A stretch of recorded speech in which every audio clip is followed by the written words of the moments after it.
Hi, good morning. This is Vin. Welcome to NCR Rizal Properties.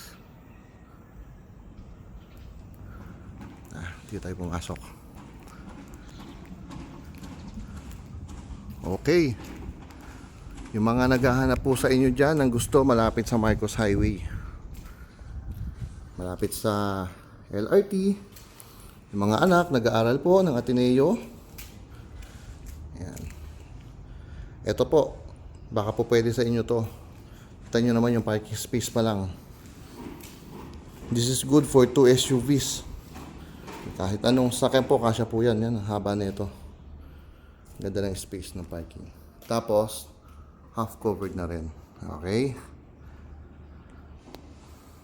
So ito sa tapat, yan yung previous project ng builder natin, ng developer. Okay.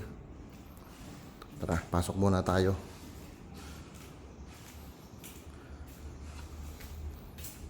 So ito yung magiging living area. Right. Okay. Yung location natin. This is inside Vermont Park Executive Village. Katabi lang po ito ng SM Masinag. And kung gusto nyo mag-exercise, walking distance lang po ito. Going doon sa main entrance ng Vermont Park. Then, may access din to. Gusto nyo lakarin, papunta ng SM, pwede po. May daanan po dito sa may likuran ng SM Masinag. Tagusan yan. Okay? So yan, yung mga gusto ng gusto nyo malapit sa Marcos Highway. Ito, Vermont Park Executive Village. Alam nyo pa kung ano yung isang maganda. Hindi po ito haka-haka, hindi po ito binabaha. Okay? Yung sinasabi ko, yung location na itong property ha, hindi po binabaha. So, safe sa flood itong property nyo, ito magiging investment nyo. Right? Hindi nyo kailangan mag-maintenance ng sobrang laki dahil sa baha. Dahil yung property, yung iba, di ba mga binabaha. Ito hindi binabaha, yung location ng property. Ito, maid's quarter, may sariling toilet and bath po. Okay? Then, ito yung ating service area. Dito ako po pwesto.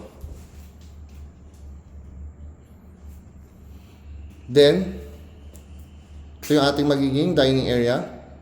Right? So, papakita ko lang yung buong ground floor muna. Yan.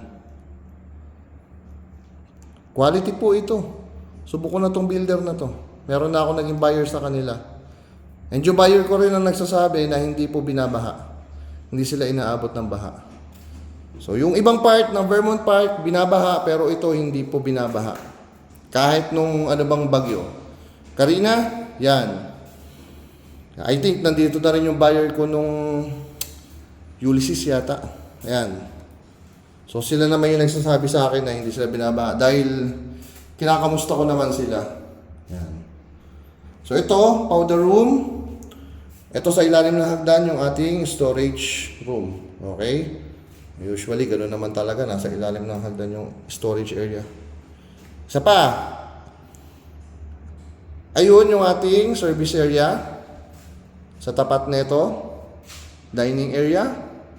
Then, ayun yung maid's room and kitchen area. Okay?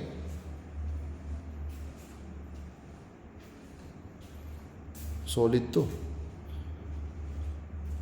Yan. Ating living area. Alright? Nakita nyo naman kanina yung parking space natin. Ang laki, diba?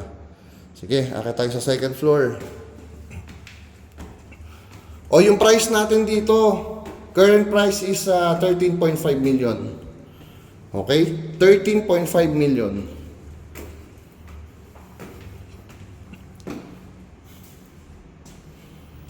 So, pag akit natin ng second floor, meron tayong bedroom dito. Oops. Yan, with built-in cabinet na po. Okay? Tapos yan, may provision for window type aircon. Right. Next bedroom natin. Yan. So ito yung bedroom 2. May built-in cabinet na rin. Same lang. Same lang nung first bedroom. Okay. Then meron tayo ditong common toilet and bath. Yan. Napansin niyo may division na.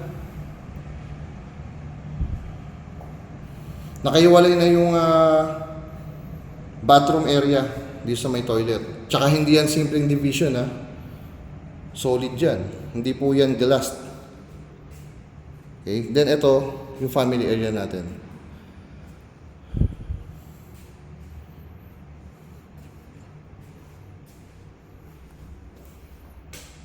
Yan. Tapos may ano lang, may small balcony. Yan o. Okay. At least may family area pa, di ba? Then ito, tubo na to. Ayan, provision for I think split type po. Ito maliit na kwarto na to. Good for ano to? I suggest good for office area, office room ninyo. Ayan. Ika lang, may nag-chat.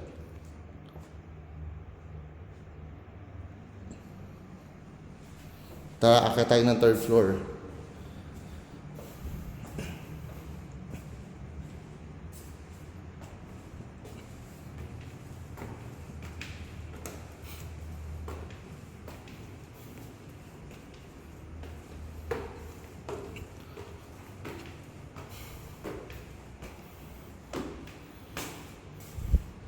So dito sa third floor, first bedroom natin, ito naka window type provision. Okay. Tapos, ang maganda rito, may sariling toilet and bath na.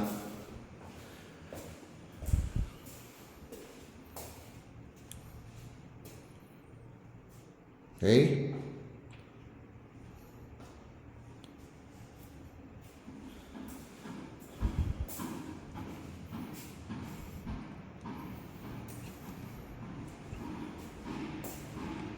Okay, so ito yung master's bedroom. Nasa third floor.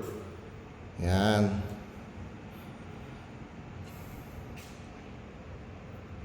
Okay, master's bedroom natin yan ha.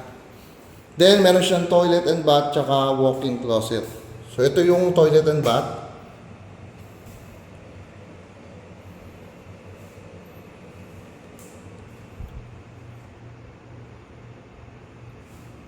Andito yung ating walk-in closet.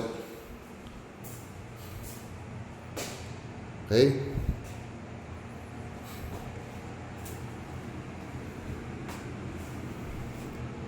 So ito yung space para sa ating bedroom.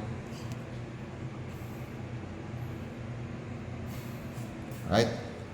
Then, ayan, small balcony. May balcony po. Patapata nung dating project ni owner, ng builder. Alright? So, ayan, nakikita nyo yung building. Diba, ito yung previous project nung seller. Ayun yung building na medyo mas mataas. Ayun yung SM Masinag. Then, ayun naman yung LRT. Ilalapit ko lang ng konti ha. Ayan, LRT po yan. Okay? So, napakalapit nyo lang sa Marcos Highway. Yan. Tapos, wala naman tayong masasabi dito sa builder. Solid po ito. Okay? So, yung mga interested dyan, yung mga naghahanap, ang gusto nyo malapit sa Marcos Highway. Ito na yun. Highly recommended ko to. Subok ko na tong builder na to. Tapos, hindi pa binabaha yung area. Ayan. Yung price natin, again, 13.5 million po tayo, ha? 13.5 million. Okay? So, if interested, nandito naman sa video, yung aking contact details. Laging kung nakapost yan. Basta kung alam Marcos Highway, ito po, highly recommended kasi hindi binabaha. Actually, hindi naman talaga ako nagmamigrate ng mga iba na binabaha. Pero kung open naman kayo, pwede naman. Kung priority nyo mga single house na kahit na binabaha, okay sa inyo, pakikitaan ko kayo. Pero mas pina-priority ko yung hindi binabaha talaga na area. Alright? So again, my name is Vin from NCR Rizal Properties. Thank you for watching. Bye-bye!